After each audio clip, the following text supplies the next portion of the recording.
little mama, yeah, you heard about me. I'ma pop you like a pea, yeah, at a mommy. Yeah, feel so hot like I'm chilling on the beach. Yeah, baby in the sun like the Teletubbies. Whoa, singing low while I pop a bottle off of your chain swinging, clang clang, and it costs a lot. Bitch, I'm always after Guala, yeah, and you are not badass beat. Keep on going till you hit the spot. Whoa, I'm a big bag hunter with the bow. She got a big bed, drop it low. Mama called me and she happy with the grow. Never ever fall for a party that's a no. Assalamualaikum warahmatullahi wabarakatuh. Hai, kami dari kelas 1194 kelompok 3 akan menjelaskan tentang materi ancaman integritas nasional dalam bidang politik. Penasaran? Yuk simak videonya. Apakah kalian tahu Indonesia mempunyai karakteristik wilayah yang unik, yaitu sebagai negara kepulauan terbesar di dunia dan berada di silang yang sangat strategis. Posisi silang ini merupakan sebuah potensi sekaligus ancaman bagi integrasi nasional.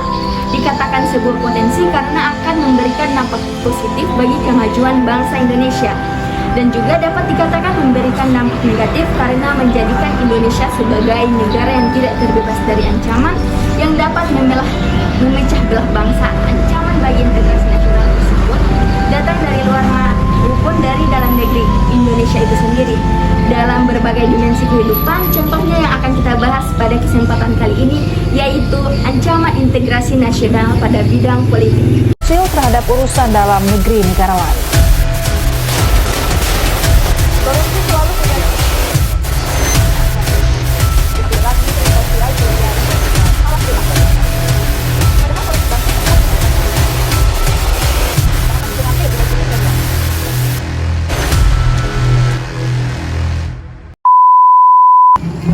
Ancaman integrasi nasional di bidang politik merupakan setiap upaya dan tindakan yang bisa mengancam kedaulatan negara yang berkenaan dengan politik dan hal lain yang berkaitannya. Ancaman non-militer di bidang politik ini bisa bersumber dari luar atau dalam negeri. Ancaman di bidang politik dari luar negeri dilakukan oleh suatu negara dengan melakukan tekanan politik terhadap Indonesia, dan ancaman yang berdimensi politik yang bersumber dari dalam negeri dapat berupa penggunaan kekuatan dalam bentuk pengerahan massa untuk menumbangkan pemerintah yang berkuasa. Dahulu, Bung Karno pernah mengatakan bahwa perjuanganku lebih mudah karena mengusir penjajah, namun perjuanganmu akan lebih sulit karena melawan bangsamu sendiri.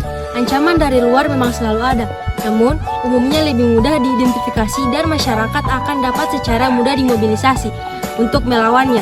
Sementara itu, yang jauh lebih sulit justru ancaman dari dalam negeri. Berikut ini terdapat sejumlah contoh ancaman di bidang politik dari dalam negeri, diantaranya adalah: Yang pertama, makar atau kudeta. Dikutip dari Jurnal Memahami Ancaman Negara Non-Militer dan Strategi Menghadapi Melalui Pendidikan Karakter pada mata pelajaran PKN di Sekolah Karya dari Muhammad Hadi Purnomo. Hadi mengatakan bahwasanya tindakan makar atau budida merupakan penggunaan kekuatan berupa pengerahan massa untuk menumbangkan suatu pemerintahan yang berkuasa. Hal tersebut dapat juga dipahami sebagai penggalangan kekuatan politik guna melemahkan kekuasaan pemerintah. Yang kedua, separatisme atau perang saudara. Berdasarkan Kamus Besar Bahasa Indonesia KBBI, separatis merupakan kelompok yang menghendaki pemisahan diri dari suatu persatuan bangsa atau golongan guna untuk memperoleh dukungan. Dikutip dari buku karya Tholib dan Nur Hayati tahun 2017, menyatakan bahwa separatisme bisa berbentuk perjuangan bersenjata dan tidak bersenjata, di mana pola perjuangan tidak bersenjata sering ditempuh untuk menarik simpati masyarakat internasional. Oleh sebab itu, tindakan ini sulit dihadapi dengan menggunakan kekuatan militer. Nah, tadi kita sudah membahas ancaman integrasi nasional bidang politik dari dalam negeri. Sekarang, mari kita ketahui beberapa contoh ancaman di bidang politik dari luar negeri. Di antaranya adalah teroris dan intervensi negara lain yang berlebihan. Berikut akan kami sajikan beberapa contohnya secara lengkap.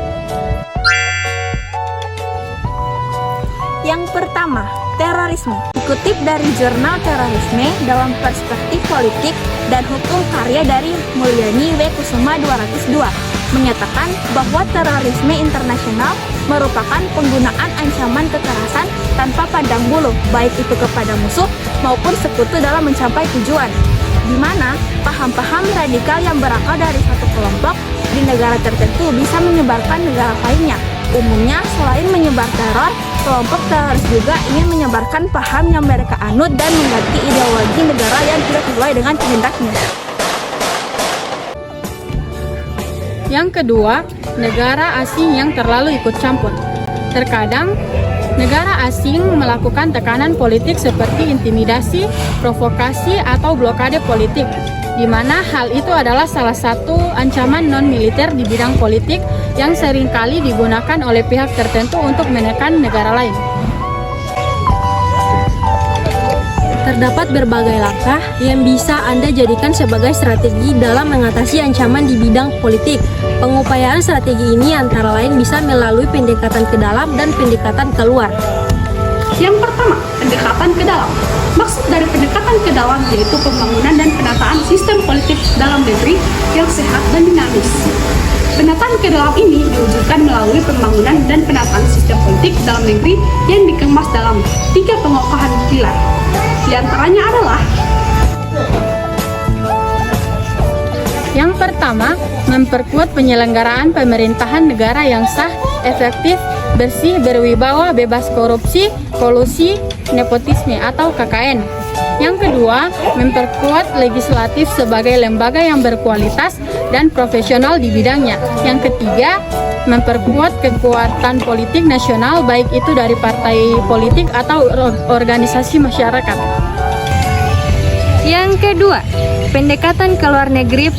Pendekatan keluar ini ditunjukkan untuk mengarahkan strategi dan upaya diplomasi. Hal itu bisa dilakukan lewat sebuah peningkatan peran instrumen kebijakan luar negeri dalam membangun kerjasama dan rasa saling percaya dengan negara lain, merupakan salah satu strategi untuk mencegah atau mengurangi potensi konflik antar negara. Pendekatan keluar bisa dilakukan dengan cara diantaranya adalah sebagai berikut. Yang pertama, di ranah internal. Di ranah internal, hal ini bisa dilakukan lewat penciptaan, pengembangan, dan peningkatan kondisi domestik yang semakin stabil. Yang kedua, dalam lingkungan regional. Politik dan diplomasi Indonesia diarahkan untuk bisa selektif dan berperan dalam membangun dan meningkatkan kerjasama dengan negara lain. Yang ketiga, dalam lingkup subregional. Politik luar negeri dikembangkan untuk berperan dalam memperkuat ASEAN lewat sebuah hubungan yang harmonis. Dan yang keempat, dalam lingkup global politik luar negeri. Politik luar negeri wajib berperan secara maksimal dalam memperjuangkan kepentingan nasional.